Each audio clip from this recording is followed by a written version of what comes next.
Comienza el cuarto de atrás.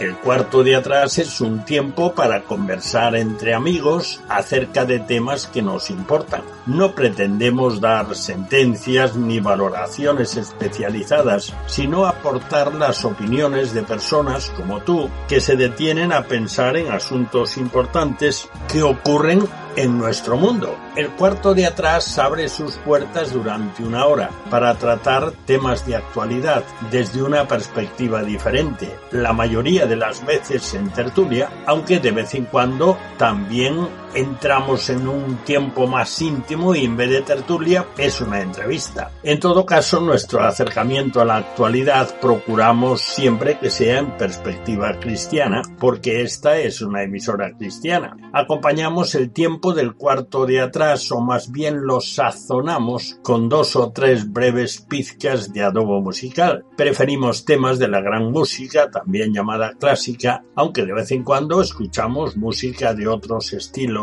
y épocas, pero música que agrada escuchar, que motiva, que estimula, ya lo verás. En nuestra tertulia no tratamos de política ni de deportes, porque ya se abordan extensamente en el resto de las tertulias e informativos de todo tipo. Tampoco lo hacemos sobre la vida social de los famosos, aunque citemos a alguna persona tratando de un tema o de una noticia.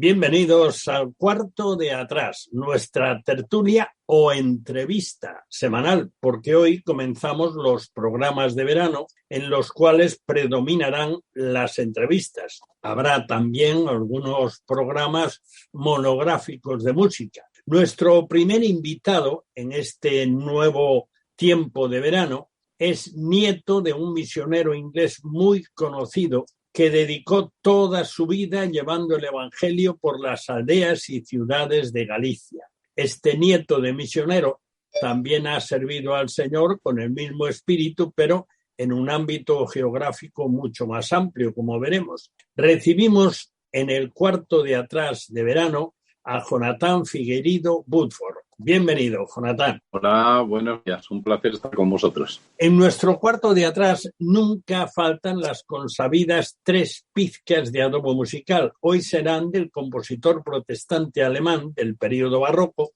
Georg Philipp Telemann, considerado el más prolífico autor de la historia de la música. Entre sus múltiples composiciones encontramos una suite dedicada a Don Quijote, formada por una obertura y 7 movimientos que intentan describir los episodios más conocidos de Don Quijote. Y de esa obra vamos a escuchar 3 breves temas interpretados por los componentes del Colegio Mozarteum de Salzburgo, dirigidos por Jürgen Heiss. Vamos pues con la primera pizca de adobo musical del cuarto de atrás de hoy. Se trata del famosísimo ataque a los molinos de viento. Escribe Cervantes: en esto descubrieron 30 o 40 molinos de viento que hay en aquel campo, y así como Don Quijote los vio, dijo a su escudero: la aventura va guiando nuestras cosas mejor de lo que acertásemos a desear, porque ves allí, amigo Sancho,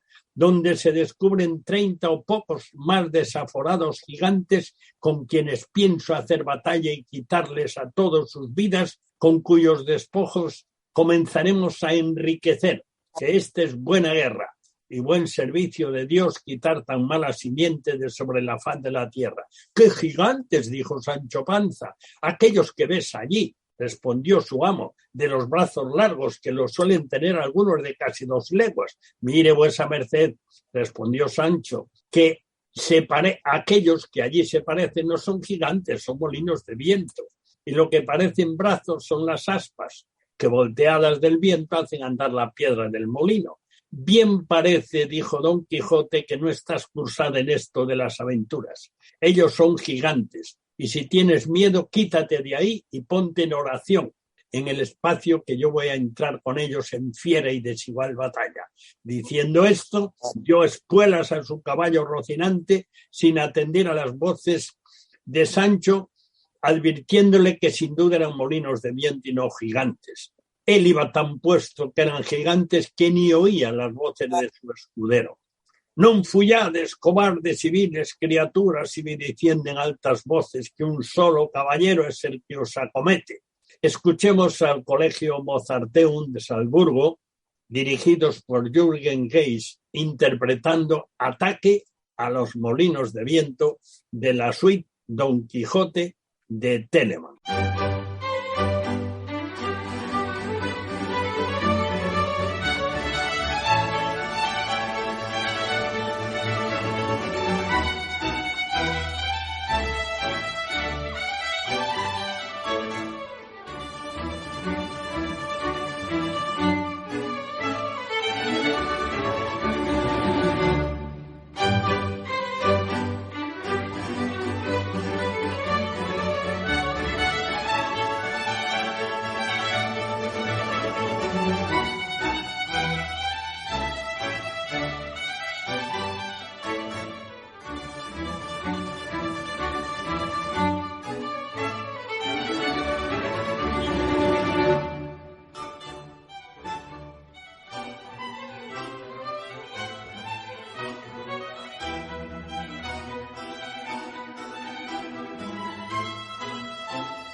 Como hemos dicho antes de escuchar este tema de Telemann, seguramente poco conocido para la mayoría, tenemos con nosotros en el cuarto de atrás, primero de verano, a Jonathan Figueiredo Woodford, quien coordina el equipo pastoral de una iglesia nada menos que en la ribera de una de las grandes rías baixas, la ría de Arousa.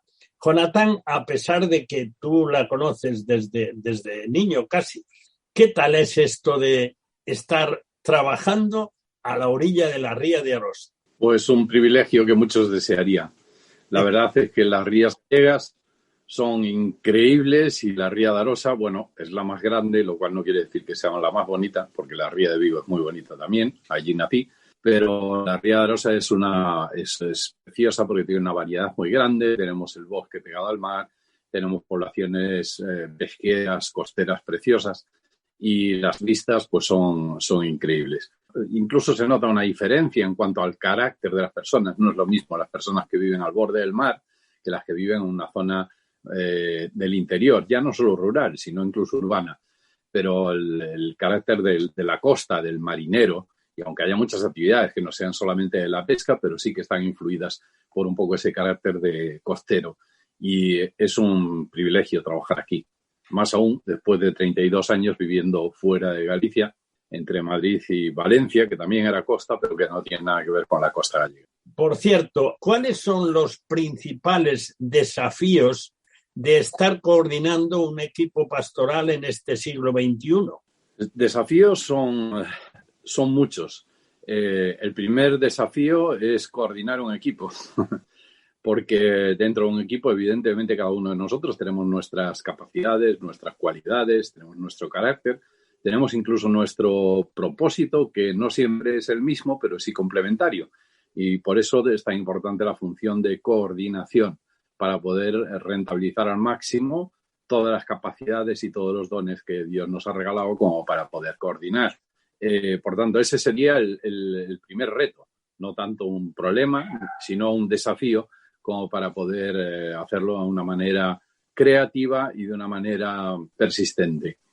El segundo es el saber trasladar a las personas que nosotros estamos liderando o que estamos modelando, pues un poquito lo que es la visión que Dios te da como para una iglesia, para una comunidad, incluso para una ciudad. Y nosotros tenemos un énfasis muy especial, no solo en que la iglesia madure a nivel interno y aprenda en esa escuela que es la iglesia a desarrollar a aprender a gestionar su carácter, a gestionar las relaciones, sino también en medio de la sociedad. Y ahí trabajamos mucho con la obra social y con actividades de evangelismo. Y además de eso, tú has estado en la otra esquina de la piel de toro. Has estado, lo acabas de decir hace un momento, has estado durante bastante tiempo radicado principalmente en Valencia. ¿En Valencia propiamente o en alguna de las grandes ciudades de Valencia? Bueno, fueron 6 años en Madrid y 26 años en Gandía, a 60 y tantos kilómetros de Valencia.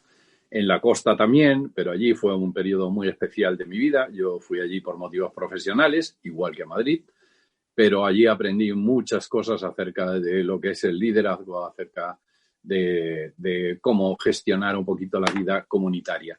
Pero también desarrollé una pasión que en mí se había despertado a los 16 años, que es la pasión misionera, tal vez por la influencia de mis abuelos y de mis padres, pero desde los 16 años esa pasión nació en mi corazón y yo la pude desarrollar en los últimos años en muchos países del mundo. Y en esa zona, en la zona valenciana, en Gandía en este caso, bueno, que tú has sido de costa a costa, así que has sido un privilegiado. Bueno, que no se me enfaden los del interior, porque el interior tiene también sus cosas buenísimas. Pero no sé por qué será que cuando llega la temporada de vacaciones, casi todo el mundo corre hacia la costa. En particular, la costa valenciana, la costa alicantina, la costa murciana. Desde Madrid escapan, tan pronto les abren la puerta, se van todos para allá. Vivir allí es distinto de aquí. ¿Cuál ha sido para ti la principal diferencia de vivir en Valencia a vivir en Galicia, en la costa gallega? Bueno, hay dos grandes diferencias. Una de ellas que lógicamente tiene que ver con la temperatura. En la costa valenciana la media de temperatura es mucho más alta, la temperatura del agua es altísima, incluso en algunas temporadas hasta es incómoda por la temperatura tan alta frente al frío del agua atlántica. Cuando yo era pequeño me reía cuando venían los turistas, que le llamábamos por aquí, o los veraneantes, que le llamábamos, porque decían que el agua estaba muy fría. Y sin embargo, bueno, cuando yo me fui a vivir a Gandía, cada vez que venía aquí me costaba mucho trabajo meterme en el agua. Y luego hay una segunda diferencia que tiene que ver con el clima, el hecho de que el clima mediterráneo, Gandía tiene una media de días de lluvia al año de entre 10 y 15 días nada más, frente a Galicia, que no sé qué media tiene, pero es un poquito superior, por decirlo de manera suave. Entonces, eso quiere decir que la gente en la zona valenciana hace su vida fuera de casa. En Galicia la hacemos dentro de casa. Y eso influye muchísimo en el carácter de las personas. El gallego es altamente hospitalario, el valenciano es hospitalario, pero fuera de casa. Y eso tiene mucho que ver con la profundidad de las relaciones. Las relaciones en Galicia de entrada puede haber ciertas, no diré desconfianzas, pero sí la necesidad de conocerse un poco, pero en el momento que hay un conocimiento entras hasta la cocina. En Valencia no. En Valencia siempre hay una relación que desde el principio es muy abierta, pero que tiene unas limitaciones, muy difícil de profundizar. Y eso sería tal vez las dos grandes diferencias que yo destacaría de ambas costas. Bueno, hay una cosa que tú has mencionado así de pasada y que yo no te he preguntado por ella, pero seguro que los que están escuchando dirán, bueno, entonces, ¿cuál era su actividad profesional combinada con la eclesial? Pero ¿cuál era la actividad profesional? Bueno, entré en mi primer trabajo oficial aquí en Galicia, fue como un auxiliar administrativo punteando cuentas. Y a los pocos años yo estaba gerenciando una empresa de un grupo de empresas en Madrid y luego en Valencia. Posteriormente, tras pasar por 3 años en la Cofradía de Pescadores como gerente, entré en un grupo de empresas como director general y desde ahí nació la expansión a todo lo que son países del norte de África, Oriente Medio, Oriente Próximo. Y eso pues me permitió, a través de los negocios, poder desarrollar esa pasión interior que yo llevaba de compatibilizar mi trabajo profesional con mi trabajo misionero. Y eso me dio algunas ventajas, porque mi posición profesional me permitía llegar a personas que de otra manera era imposible y respetaban mis opiniones, o por lo menos me permitían compartir cosas que si fuese un trabajador sin una posición profesional un poco alta, pues no me habrían permitido. Aún así, sufrí 2 veces las amenazas de muerte en 2 ocasiones, de manera seria y confirmada, pero sí que ha habido siempre un respeto muy grande hacia mi persona por mi posición profesional, que me abrió muchas puertas. Oye, y esa función directiva en el ámbito empresarial provee, digamos, aspectos de experiencia válidos para el trabajo que estás haciendo ahora en el ámbito de la Iglesia? Muchísimos. Y te explico por qué. Porque yo creo que los negocios son parte del diseño de Dios para el ser humano. Cuando Dios creó a Adán y Eva, le creó con la capacidad y la inteligencia, pero sobre todo con la capacidad y el encargo de gerenciar su propia vida y el lugar donde les puso, el entorno. Las primeras instrucciones son instrucciones de administración, de gerencia del campo, gerencia de los animales. Dicho de otra manera, crea una sociedad.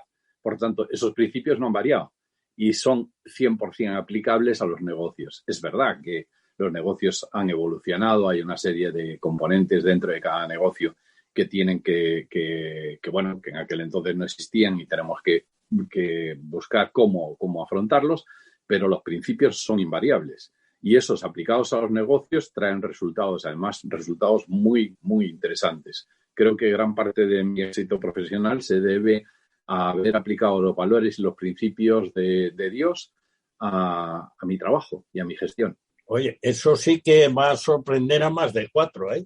Eso vas a tener que ampliarlo un poquitito, no mucho, porque yo quería incidir en otros 2 temas, pero esto me parece muy interesante. ¿En qué sentido dices tú eso? Aplicar los principios de Dios al trabajo de empresa. Bueno, te voy a poner un ejemplo que creo que nos ayudará muy fácil. Argelia fue uno de los países donde yo más trabajé profesionalmente y además desde el punto de vista misionero también. Y la Asociación de Empresarios de Argel, la capital, como a mí me conocían por motivos profesionales, aún no estaban dentro de la Organización Mundial del Comercio y me invitaron a dar una conferencia sobre la influencia de la cultura en la gestión empresarial. Lógicamente ellos pretendían que yo convenciese a los argelinos de que hay que separar a Dios y a todo lo religioso de los negocios. Y entonces por eso invitaron a un supuesto laico europeo para que dé una conferencia sobre ese tema. Pero yo, conociendo como conocía muy bien y como sigo conociendo la manera de pensar y cómo lo aplican a los negocios, pues yo les planteé 3 vías. La vía que se utiliza en los países, en el mundo árabe, de que la religión está en todo, en la justicia, en los negocios, en absolutamente todo. Cómo plantean los negocios países donde no tienen en cuenta a Dios o empresarios o gestores que no tienen en cuenta a Dios. Y les llevé a una tercera vía que era volver al diseño de Dios. ¿Cómo? Fui muy práctico y yo analicé una por una las áreas de una empresa. Por ejemplo, en el tema de recursos humanos, Dios creó a la mujer y al hombre con capacidad de desarrollar una serie de trabajos iguales, con lógicamente unos salarios iguales. Estaba planteando un principio de Dios en un mundo un poco hostil que precisamente me generó algunos problemas por haber sido tan claro. Por ejemplo, en la gestión comercial, el hecho de que tú cubres una necesidad con los productos que tú ofreces, pero tú no engañas a la gente para venderle. Entonces, un principio de Dios es que nosotros estamos para satisfacer las necesidades de todo tipo, materiales, almáticas o emocionales y espirituales también. Pero cuando hablamos de negocios, pues tú vas a satisfacer una necesidad y no vas a buscar cómo le vendo un producto aunque no lo necesite. Y hablé acerca de la integridad del marketing. El marketing, que yo creo al 100% en el marketing, pero a veces roza la raya de querer vender lo invendible o sobre todo generar necesidades que no las hay.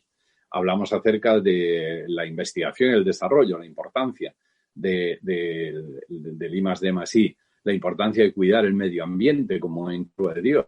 Entonces, cada vez que yo presenté la tercera vía, que era volver al diseño de Dios, estaba aplicando los principios de Dios de una manera práctica. Y creo que eso funciona. El respeto hacia las personas, el uso correcto de los beneficios, que son sanos, que son buenos, un negocio que se monta para ganar dinero. Ahora, ¿qué haces después con ese dinero? Y yo no digo que hay que coger y repartirlo entre ni todos los trabajadores ni toda la población, pero uno tiene que saber hacer un uso responsable del dinero que gestiona.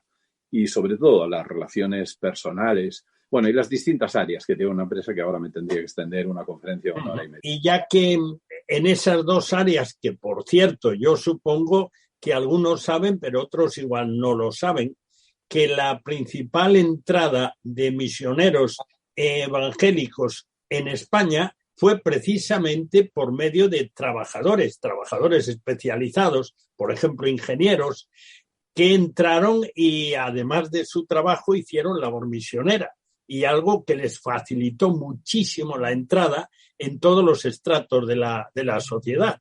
Pero, ¿cómo fueron las cosas en el ámbito de Oriente Medio y del norte de África en relación con, digamos, los movimientos cristianos allí? ¿Cómo fue la cosa? Bien, como tú bien dices, los negocios facilitan la entrada. Yo creo que es una herramienta, un recurso que Dios nos pone en manos como para ser utilizado. Yo podría haber hecho negocios y ya está, pero yo, como tenía bien claro un llamado de Dios de que donde esté tengo que traer el reino de los cielos, tengo que poder llevar a las personas a vivir de una manera diferente contando con Dios, pues yo unía las dos cosas y eso me abría caminos. Yo empecé haciendo un trabajo directo con las personas con las que me relacionaba.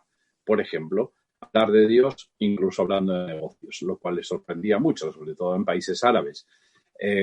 Y al poco tiempo, a los 2 años de estar trabajando en el norte de África, empecé a contactar con iglesias que ya estaban establecidas, muchas de ellas perseguidas, muchas de ellas con muchos problemas de control y sobre todo en una zona que estaba lejana de donde yo estaba trabajando.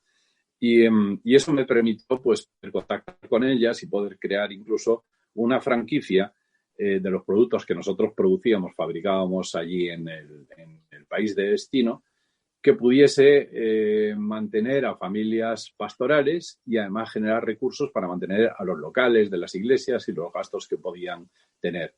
Entonces, a partir de ahí conoces experiencias totalmente diferentes. Ves cómo la cultura va unida y a las expresiones incluso cúlticas y religiosas. Por ejemplo, en la Kabila argelina, la música es música de estilo kabil, de estilo bereber. Las danzas son las danzas típicas. Hay una alegría increíble, pero que es la alegría natural, que nace de una persona contenta y agradecida a Dios.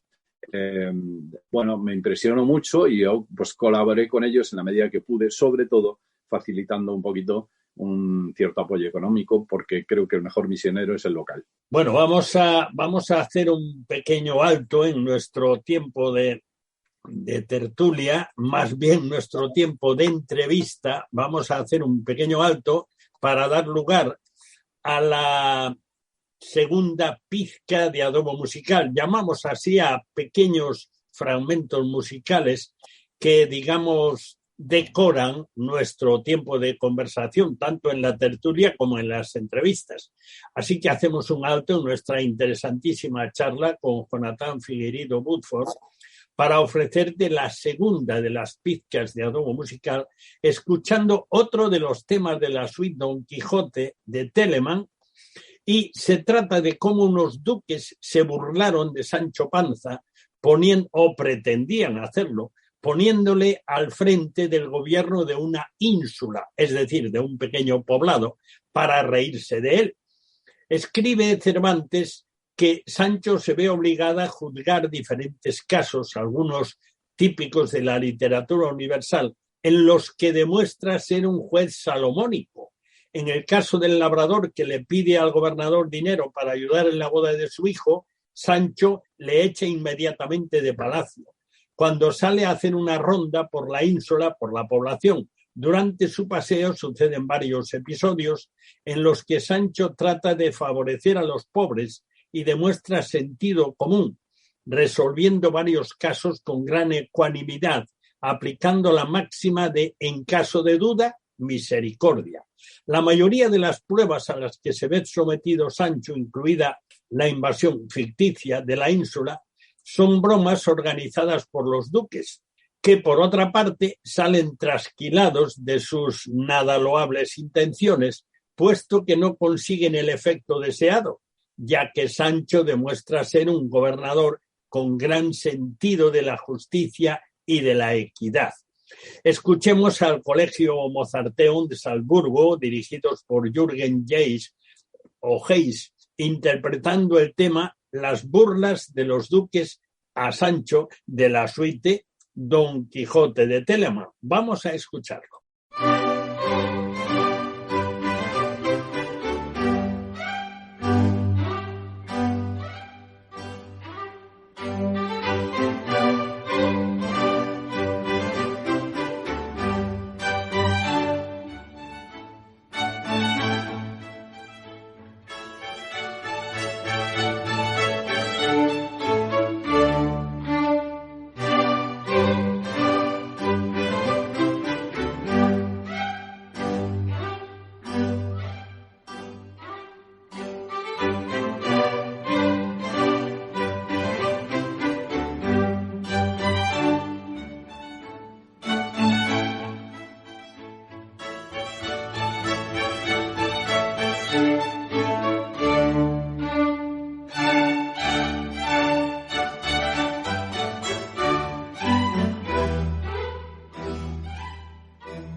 Después de escuchar este interesante tema de Telemann, que por cierto pocos lo asociarán con una música dirigida a resaltar la belleza de la obra de Cervantes, de Don Quijote.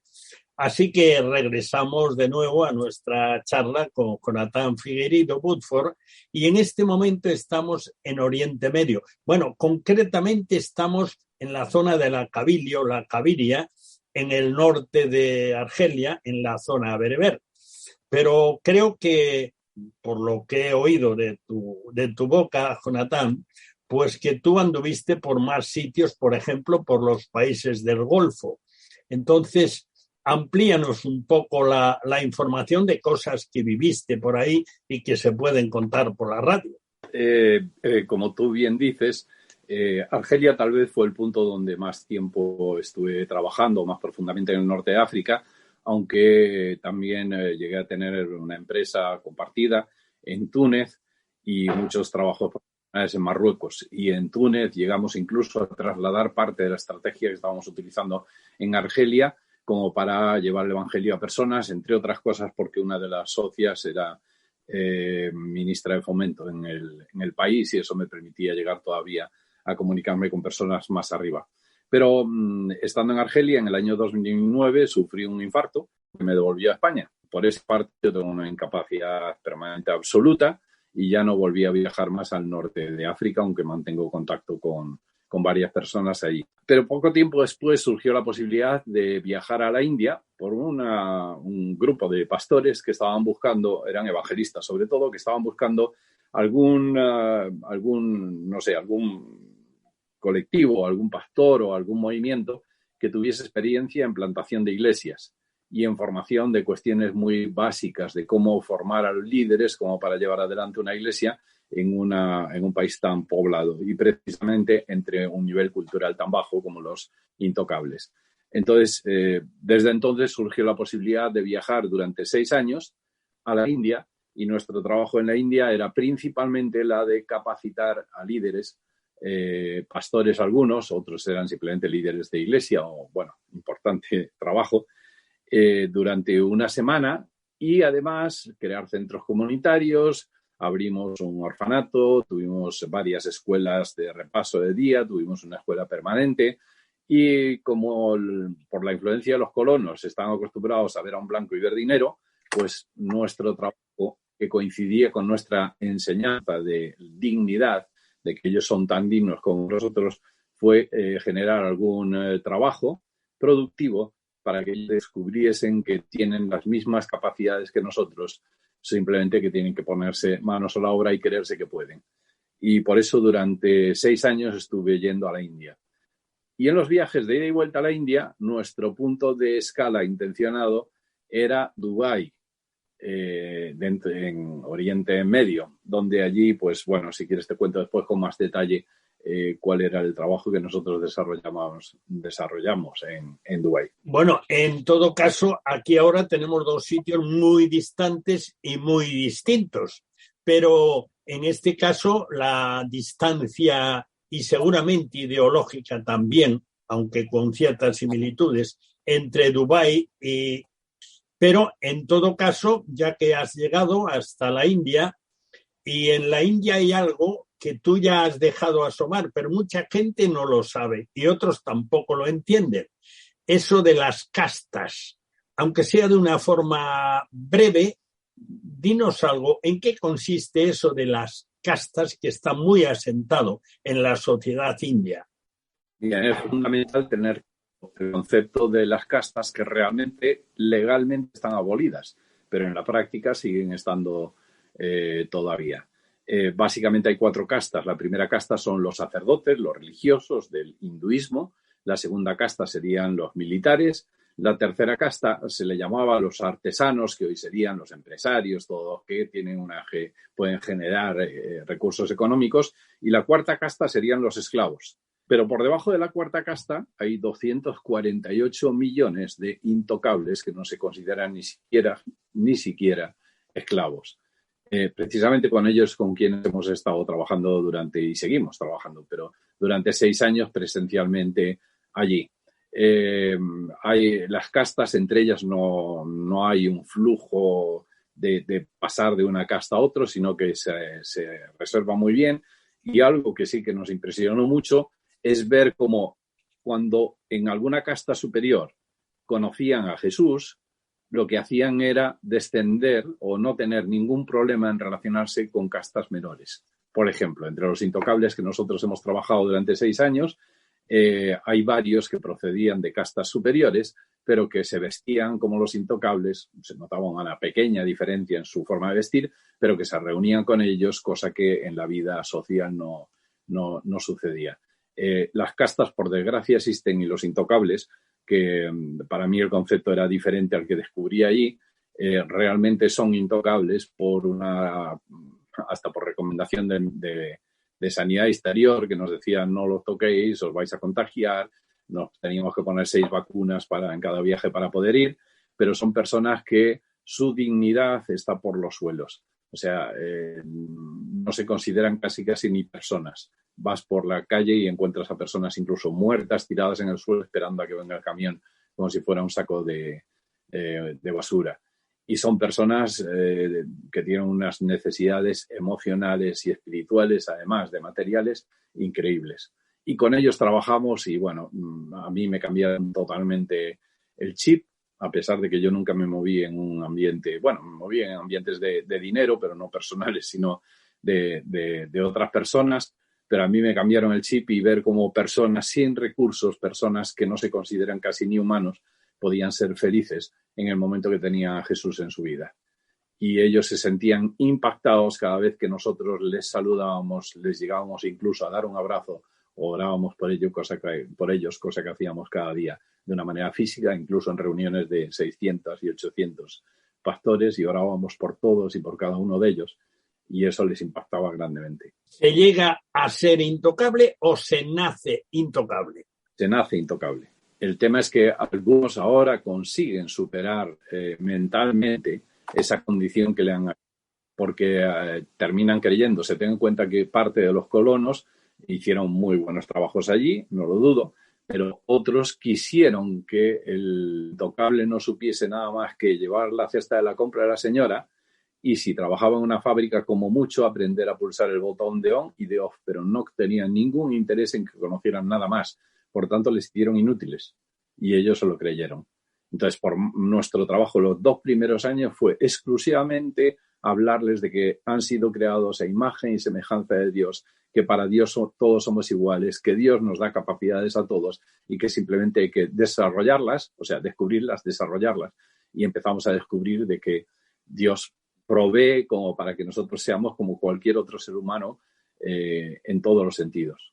Y tengo varios ejemplos de cómo personas que se sentían pequeñas después del desafío del primer año dieron pasos de fe de una manera increíble. Ellos se creen de que no sirven, ellos no pueden. Y entonces dedicamos los 2 primeros años a hablarles acerca de dignidad y especialmente el primer año les hablamos de que un cristiano tiene una serie de recursos sabiendo que contando con Dios puede superar cualquier limitación cultural o cualquier idea que la cultura o el enemigo puede meter en su cabeza de que tú no sirves, no vales. Y queríamos historia de un pastor que conocimos y conocemos y que es un gran amigo mío.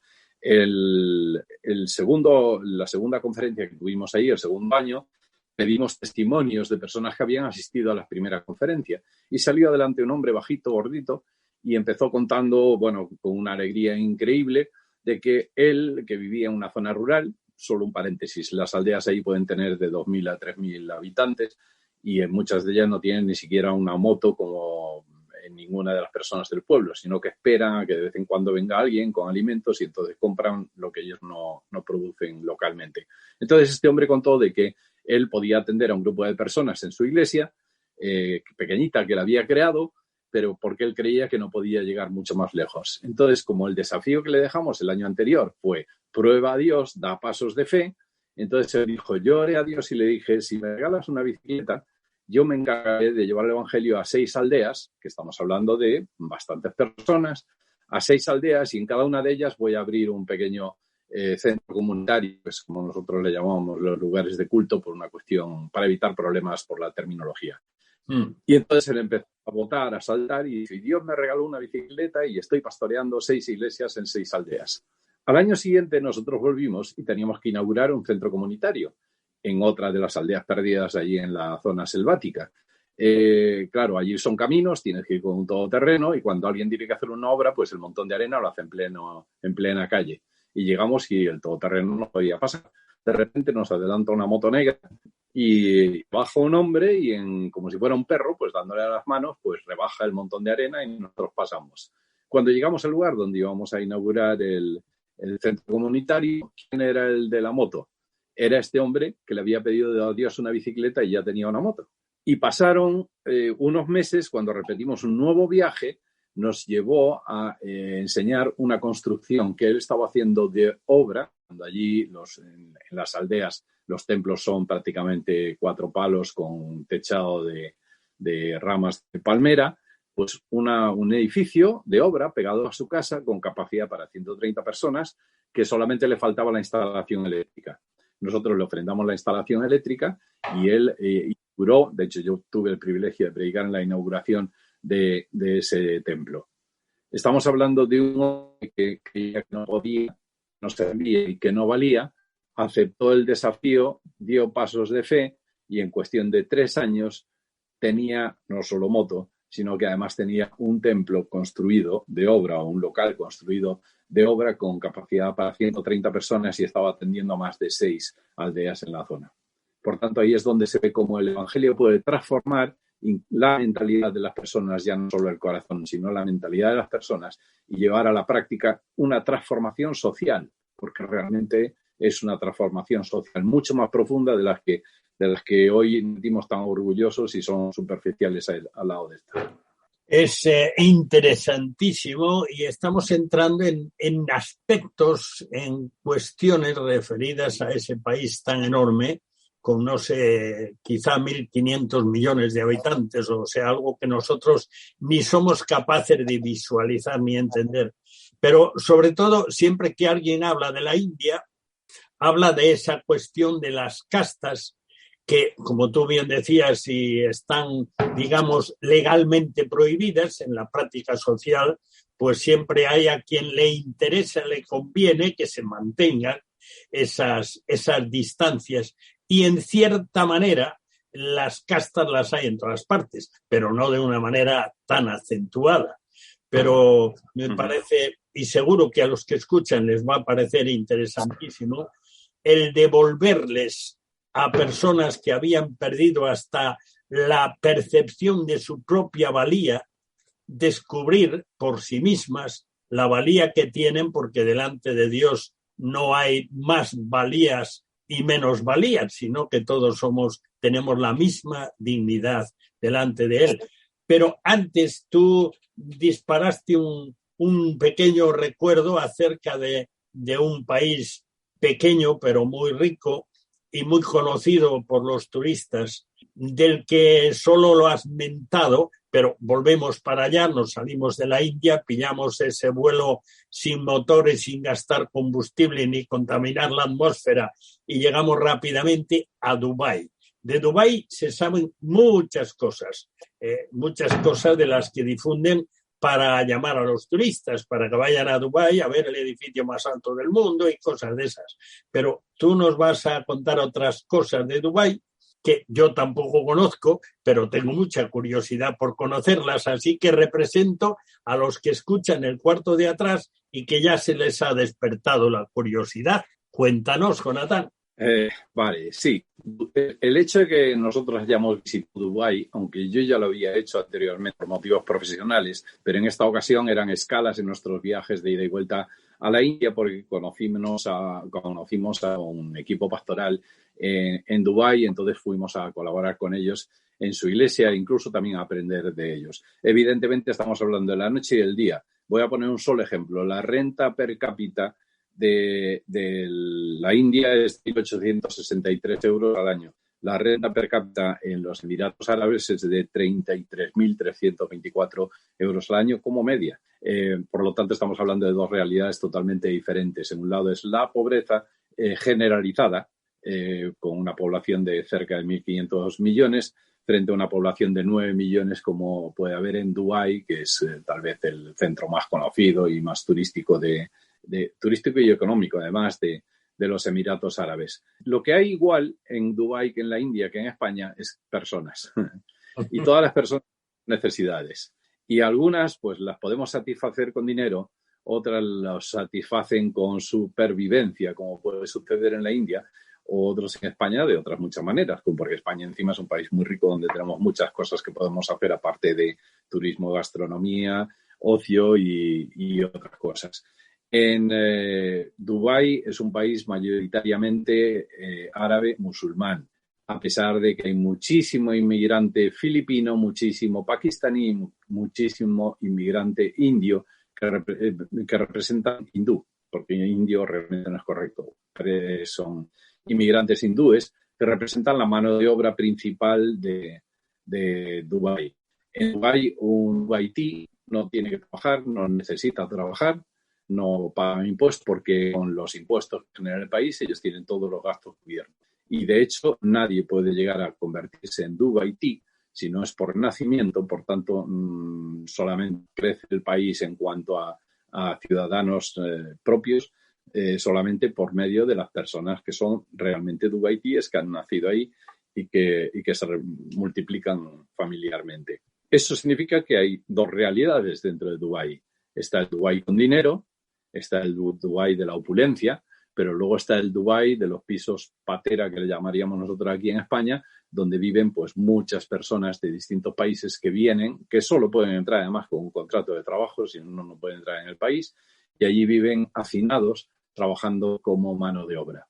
Aún así, el hecho de trabajar en Dubái les permite tener unos lujos que no tendrían en sus países, porque aún siendo bajos en comparación con lo que el trabajo desarrolla en un país rico, siguen siendo muy altos y pueden ayudar a sus familias allí. Entonces, en medio de eso, del país es musulmán y están permitidas, solamente permitidas, otras religiones, por ejemplo, las religiones evangélicas bajo el paraguas de una sola denominación a la que el gobierno le concede un lugar donde reunirse bajo control. Igual sucede con la Iglesia Católica, igual sucede con algún otro grupo religioso. Entonces, nos conocimos a un pastor que tiene un ministerio con una iglesia de más de 10.000 miembros en un país donde está prohibido evangelizar. Sin embargo, sí que te permiten desarrollar tu religión, pues la iglesia tiene 10.000 miembros y sigue creciendo. Esta iglesia está bajo el paraguas de la iglesia anglicana, pero dentro de ella pues hay varios distintos grupos de distintas denominaciones que se parten la semana. Solamente la iglesia que dirige el pastor con quien nosotros hemos estado hablando tiene 17 reuniones por semana. Parte de esas reuniones son por países, por culturas. Por ejemplo, los filipinos tienen su reunión, los hindúes tienen su reunión, los pakistaníes tienen su reunión y luego los extranjeros, sobre todo, participan de la reunión principal los viernes por la noche, porque ahí se respetan el día sagrado del musulmán, porque es el día que trabajan. Entonces, solo por ese motivo, pues, su día fuerte es el viernes. Es muy interesante cómo trabajan en las iglesias. El privilegio de predicar en una ocasión por internet, pero personalmente he estado veces en la iglesia y en una de ellas pues yo traducía a la persona que me acompañaba en ese viaje y nos dieron instrucciones de palabras que no se pueden usar. Por ejemplo, se puede mencionar Israel dentro de un contexto histórico, pero no como el pueblo o la ciudad del pueblo de Dios. No podíamos hacer un llamado a dejar tu religión o dejar tu creencia para creer en Dios. Había muchas palabras que no nos permitían utilizar porque se emitían la reunión por 27 canales de televisión. Entonces, bueno, nos vino bien la traducción porque cuando él predicaba, metía la pata, nos hacíamos una pequeña señal como para corregir con la traducción. Pero es una iglesia que crece de una manera increíble porque las mismas necesidades que tienen en Dubái son las que tenemos todos los seres humanos en todo el mundo. Y las conversiones se producen de una manera muy curiosa. Suelen dejar un papelito en el asiento con el número de teléfono para que haya un contacto personal después de la reunión o los días posteriores a la reunión, porque públicamente no se puede hacer un llamado. Y la iglesia crece y se desarrolla muy, muy fuerte. Además, esta iglesia tiene un ministerio misionero muy potente en Dubái. Llegó a juntar a 3 millones de personas en un aeródromo solo para unas conferencias que incluía una sesión de sanidades. Y en Kenia, en Nigeria, en África, en varios países de África, pues tienen continuamente campañas de evangelización y bueno, Dios les prospera grandemente. Eso sería la experiencia dentro del tema evangélico. Aparte de estas iglesias más grandes, la iglesia grande, hay algunos pequeños grupos que realmente se reúnen, pues, por ejemplo, en la sala de un hotel que alquilan, tienen que pagar, pero es clandestino. O sea, esto no está permitido por el gobierno.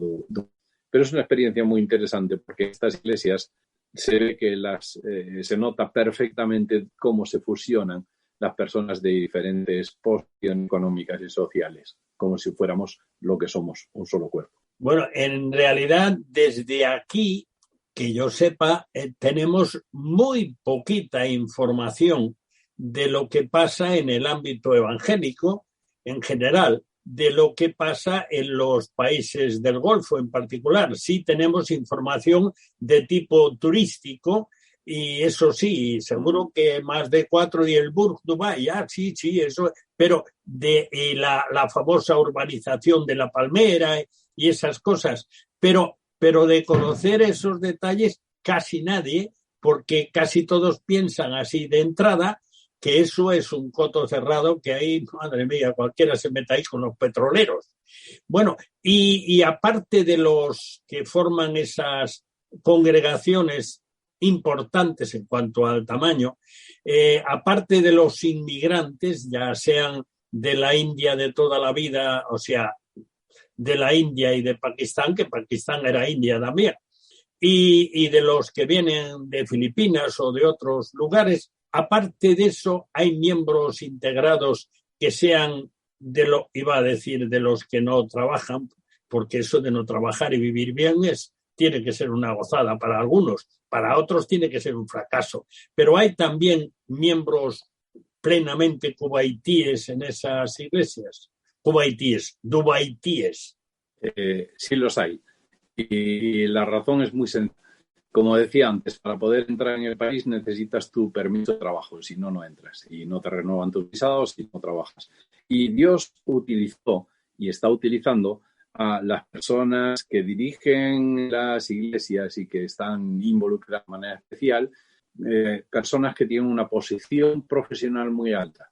Por ejemplo, un gran amigo mío, mi mejor amigo en Dubái, es un hombre de negocios. Él es pastor, forma parte del equipo pastoral de este hombre, es de origen de la India, él es de la India, pero lleva muchos años trabajando allí. Él es el presidente de una organización paralela a la Cámara de Comercio, además de ser presidente de la Cámara de Comercio de Mumbai.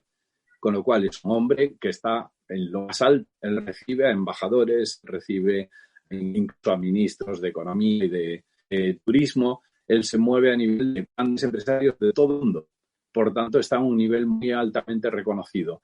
Y él puede llegar y llega a personas, por ejemplo, que son naturales o nativos de Dubái. Es verdad que no son mayoría, ni son muchos los que asisten a estas iglesias, pero que escuchan el Evangelio solo. Y voy a poner un ejemplo con respecto a mi amigo, que se llama Natán. Él estuvo en FIA. FIA es la Feria Internacional de Oporto, una de las más importantes de España en el tema de negocios, y él tuvo que dar una conferencia el mismo día de la inauguración delante del presidente de Portugal, con varios ministros y la élite de los empresarios portugueses. Yo no pude estar ese día, pero él me lo contó al día siguiente que estuvimos juntos. Él la mitad de la conferencia la dedicó al comercio internacional y la segunda mitad de su conferencia la dedicó a contar su testimonio de cómo conocía a Dios. Entonces, por su posición, le permite poder hablar del Evangelio con naturalidad y respetan su opinión por su posición social o su posición profesional. Entonces, son estrategias que Dios utiliza porque para Dios todas valen, siempre y cuando cumplan el objetivo de cumplir la misión de llevar el Evangelio a otras personas. Y por eso sí llegan algunas personas dubaitíes, aunque son minoritarias. Una de las cosas que se leían estos días en la prensa, en particular en Protestante Digital, y era referida a la India, y en ella comentaban que algo que está sucediendo en todo el mundo, es las llamadas leyes anticonversión. Y como tú mencionaste algo de eso con respecto a Dubái, pues en realidad hay un movimiento generalizado. Es una cosa muy curiosa. Bueno, muy curiosa, muy frustrante. Se pueden anunciar un montón de cosas, captarte para un montón de cosas, pero anunciar el hecho de que te cambies y que vengas voluntariamente a someterte a Jesucristo, eso está prohibido en muchísimos sitios, aunque al final el Espíritu Santo se salta la prohibición y ataca directamente. Pero en estos días se escuchaba, por lo menos de algún estado, no recuerdo ahora mismo el nombre, en la India, donde están reforzando esto. Y aquí en nuestro país libre y todas esas cosas, un estado de derecho, no sé qué más, pues resulta que también está prohibido y vamos, es un delito si pretendes convertir a alguien de algunas cosas. No voy a decir más por si acaso me pillo los dedos y las orejas, pero también está mal visto que pretendas convertir al Evangelio. Por lo tanto, no sé, por un lado, seguro que tú sabes algo más del tema en India, pero en el caso que me has contado de Dubái, viene a ser la misma cosa. Sí, efectivamente. La India está dividida en varios estados y cada estado es independiente y sobre todo en el tema de religión cada una legisla a su manera, aunque hay alguna norma nacional, pero legisla a su manera. Entonces hay estados donde hay una bastante buena libertad como para predicar el Evangelio, pero hay otros estados donde la persecución es muy dura. Es más, en estados del norte, los que lindan con Pakistán, son más perseguidos todavía los musulmanes por parte de los hindúes que los evangélicos. Pero, sin embargo, en el resto de estados, en otros muchos estados, todo el que no sea hindú es perseguido y se legisla para que no se pueda predicar el Evangelio. Lo curioso, y me voy a saltar hasta el final, es que el resultado es exactamente opuesto del que se pretende. Porque precisamente en medio de la persecución es donde, como tú bien dices, Dios actúa de una manera sobrenatural y se produce una multiplicación que se intenta frenar con leyes y lo único que se hace es disparar. Y en la India es verdad, sufriendo algunos estados persecución física, maltrato, incluso personas son quemadas, personas que son asesinados, muchos actos de vandalismo para desanimar a las personas que no asistan a grupos evangélicos o grupos cristianos, pero sin embargo, bueno, el Evangelio sigue creciendo y extendiéndose y es de admirar la fe de las personas que a pesar de sufrir persecución, pues están allí, ¿no? Y quiero ponerte un ejemplo de Argelia, y me vas a perdonar que vuelva otra vez al principio, porque en Argelia en el año 2002 sucedió exactamente lo mismo. Se promulgó una ley en la que se decía, el preámbulo explicativo de esa ley, dice, debido al incremento tan exagerado de las sectas protestantes, nos vemos obligados a establecer una serie de restricciones. Y yo cuando leí eso dije, no, yo no quiero persecución, pero ojalá pudieran decir eso de España, que debido al incremento del Evangelio dentro de nuestra nación vamos a tener que intentar frenarlo con leyes. ¿Qué pasó? Que por entonces en Argelia pues es muy difícil censar el número de cristianos que había, pero por aquel entonces podía haber sobre unas 4.000 personas que se podían más o menos saber que eran cristianos. En cuestión de 2 años superaban los 40.000 y hoy en día supera las 100.000 personas que pertenecen a las iglesias. Por tanto, aunque cerraron templos, aunque les obligaba a declarar el nombre de las personas que asistían para tenerlos controlados, aunque el que se declaraba cristiano evangélico perdía su puesto de trabajo en muchas ocasiones, aunque les levantaban calumnias para meterlos en la cárcel, el Evangelio creció de una manera exponencial precisamente porque cuando el enemigo intenta frenar la obra de Dios, Dios saca toda su artillería y el efecto que se produce es contrario. Y eso está pasando en la India también. Bueno, nosotros tenemos un problema en el cuarto de atrás y es que las horas solo duran 60 minutos y no hay forma de alargarlas. Así que vamos a terminar, aunque antes de despedir a Jonathan, quien nos ha acompañado en este primer cuarto de atrás, te ofrecemos la tercera pizca de adobo musical. Se trata del tema final de la suite Don Quijote del compositor protestante del barroco alemán Georg Philipp Telemann, considerado el más prolífico autor de la historia de la música. Escuchemos al Colegio Mozarteum de Salzburgo, dirigidos por Jürgen Heiss, interpretando el descanso de Don Quijote después de una vida tan atareada, por fin descansa.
Damos muchas gracias a Jonathan por permitirnos viajar contigo, un interesantísimo viaje durante el tiempo del cuarto de atrás. Muchas gracias, Jonathan. Gracias a vosotros y ha sido un placer.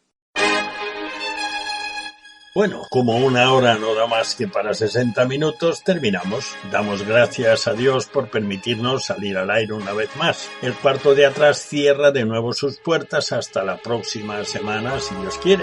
Muchas gracias por acompañarnos en este rincón familiar al que tienes acceso libre. Te esperamos el próximo día, a la misma hora y en esta misma emisora. No nos faltes. Dios te bendiga. Te habló Daniel Baruja.